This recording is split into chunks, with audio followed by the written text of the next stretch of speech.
Europe 1 Soir. 19h, 21h, Pierre de Villeneuve. Et on passe en revue l'actualité politique avec Alexandre Malafaille. Bonsoir Alexandre. Bonsoir Pierre. Président fondateur de think tank Sinopia. Bonsoir Philippe Guibert. Bonsoir Pierre. Enseignant, ancien directeur du SIG, le service d'information du gouvernement, qui est très important pour nous autres journalistes. Question posée à vous deux, et on va d'abord entendre les uns et les autres, les personnalités politiques qui défendent le point de vue ou au contraire le contestent. À l'Élysée, Emmanuel Macron met en garde, appelle à ne pas se tromper. Emmanuel Macron est-il hors jeu d'ores et déjà? On écoute d'abord Aurore Berger. C'était hier soir lors de notre spécial avec Laurence Ferrari sur CNews et Europe 1. Elle déclare qu'elle ne souhaite pas de désistement en faveur de LFI. Jamais une voix qui doit aller évidemment à l'extrême droite. Jamais je pourrais Donc vous appellerez à voter pour la France insoumise ? Non, moi je vous dis clairement, comme Édouard Philippe l'a dit, comme François Bayrou l'a dit, comme un certain nombre d'hommes et de femmes politiques le disent ce soir, qu'il y a une alternative qui doit pouvoir naître, qu'il y a une alternative qui doit pouvoir être créée dans notre pays, parce qu'encore une fois, soit le Rassemblement national confirme dans la semaine qui vient, et donc, ça veut dire que oui, on a un gouvernement d'extrême droite qui sera à la tête de notre pays. Si c'est ce que les Français veulent, par exemple, soit il y a une alternative qui peut se créer, cette alternative. Dans une circonscription, vous vous désisteriez s'il y avait un candidat LFI en face ? Non. Voilà, donc ce que dit Aurore Berger n'est pas exactement ce que dit le président, ou alors ce que dit le président est obscur, mais en tout cas, pour Manuel Bompard, invité ce matin de nos confrères d'RTL, Emmanuel Macron est définitivement hors jeu. C'est clair qu'il y a une forme de cacophonie dans les expressions, puisqu'elles sont pas toutes les mêmes entre ce que dit Emmanuel Macron, ce que dit M. Bayrou, ce qu'a dit M. Philippe, ce qu'a dit Gabriel Attal lui-même. La première chose que je veux vous dire, c'est que hier soir et aujourd'hui encore davantage, Emmanuel Macron n'est pas en mesure d'appeler à quelque rassemblement que ce soit. Parce que s'il y a un premier défait dans cette élection législative, c'est bien lui. C'est-à-dire qu'il est hors jeu, d'après vous ? C'est clairement. fini ? Donc je ne crois pas qu'il soit très bien placé pour appeler au rassemblement autour de lui. Commentaire, Philippe Guibert, hors jeu ou pas ?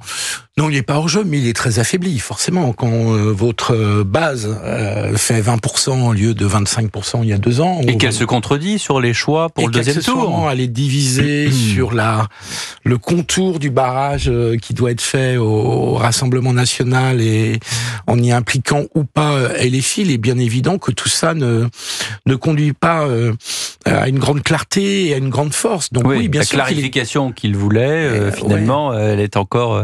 c'est une obscurcisation, comme on dit en français d'ailleurs. Oui, mais j'ajoute un point, ça parce existe. On parle beaucoup de désistement, et effectivement, des candidats vont se retirer. Je crois qu'il y en a 150 à 160 sur les un peu plus de 300 triangulaires. Donc la moitié des triangulaires sont en train de devenir des duels. 160 désistements à ce stade. Voilà. Donc mais il est bien évident que les électeurs ensuite font ce qu'ils veulent. Hein. Ils ne vont pas obéir aux ordres, fût-ce ceux d'Emmanuel Macron, pour les électeurs macronistes, comme un seul homme. Il y aura de la déperdition dans tous les sens.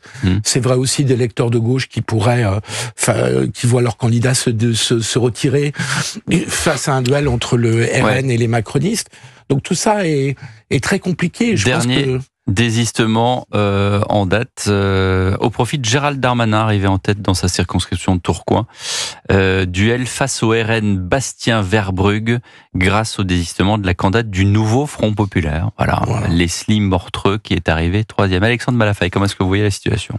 En tout cas, en ce qui concerne le président, il amplifie ce que beaucoup de gens lui ont reproché depuis des années, c'est-à-dire d'avoir des paroles et qui en fait sont vides de sens ou qui sont creuses. Il y a 8 jours, il expliquait à qui voulait l'entendre, donc en fait aux Français, qui n'ont pas le choix parce qu'il a beaucoup parlé, que le programme du RN et le programme du nouveau Front Populaire, c'était la promesse de la guerre civile. Je veux bien. Et une semaine après, il nous explique que finalement, on peut peut-être effectivement quand même faire barrage à celui qui va nous amener à la guerre civile par l'extrême droite, mais alors les autres, on peut peut-être s'entendre avec eux. Je suis pas sûr que tout ça soit très clair et aide les Français à s'y retrouver.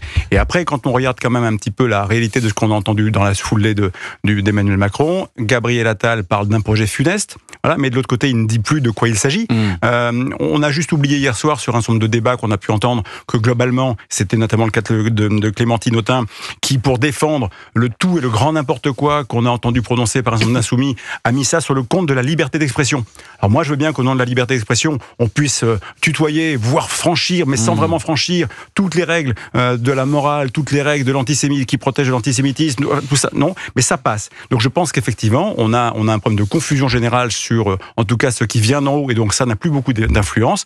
Après, en effet, au cas par cas, en fonction des gens et des personnes, les Français feront ce qu'ils ont à faire en libre conscience. Mais il y a aussi beaucoup de gens qui risquent de se retrouver dans la position de dire, finalement, s'il faut voter pour des gens dont la position n'est pas claire, qui iront à la pêche dimanche prochain. Qu'est-ce qui pousse en fait Emmanuel Macron à aller tellement loin dans le curseur, à se dire que finalement, il préfère Philippe Guibert, LFI, au Rassemblement national, alors qu'effectivement, il les avait mis il n'y a pas si longtemps que ça, et je parle en jours et non pas en semaines, sur la même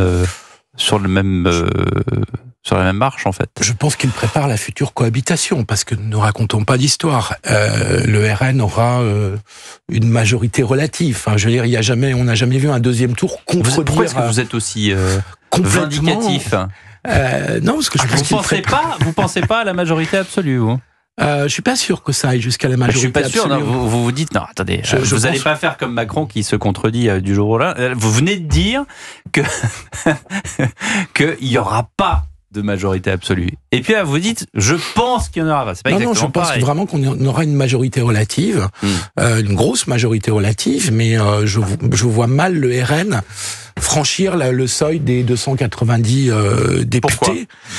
Mais parce qu'il va quand même y avoir, quand on regarde un peu les circonscriptions de près, le RN n'a pas de réserve de voix au deuxième tour, ou très peu.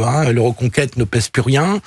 Les candidats de droite n'ont pas fait toujours des scores formidables dans les circonscriptions où le RN est en tête. Et donc les réserves de voix pour le RN ne sont pas massives. Donc, et puis il y aura quand même 30, 40, peut-être 50 députés de droite classiques. Oui, c'est ça. Et puis, après, il y aura un sursaut de participation, certainement encore. Il y aura 4-5 points de participation, ça c'est classique entre deux tours. Mais je pense que le RN, tout seul, aura du mal à atteindre les 290 députés. Après, on peut certainement pas exclure qu'au sein de la future Assemblée, il se trouve quelques députés LR qui ont envie de se rallier à ce nouveau gouvernement. Et je pense que Jordan Bardella est bien imprudent de dire qu'en cas de majorité relative, il n'irait pas à Matignon. Je trouve que c'est très imprudent, parce que je crois que si les résultats sont ceux-là, et si les LR ont une certaine neutralité, voire qu'il y a des ralliements, eh bien, il pourra difficilement refuser Matignon. Alexandre Malafaye. En tout cas, sur les éléments de langage présidentiel et la préparation d'une future cohabitation avec une coalition, quelle qu'elle soit, pourquoi pas. Mais très sincèrement, je ne vois pas comment on pourra, depuis les LR jusqu'aux socialistes, voire communistes et éventuellement écolos, aller au-delà. C'est-à-dire, personne ne peut imaginer qu'on puisse s'associer dans cet arc républicain, je mets des guillemets, avec LFI. Et c'est pas parce que LFI dit en permanence sur les plateaux, et à qui veut l'entendre, qu'aujourd'hui, la gauche, on est tous pareils, et qu'ils ont été reconnus comme étant pas d'extrême gauche, parce que le ministère de l'Intérieur a estampillé ça comme ça. Oui, bien sûr. Pardon, c'est pas sérieux.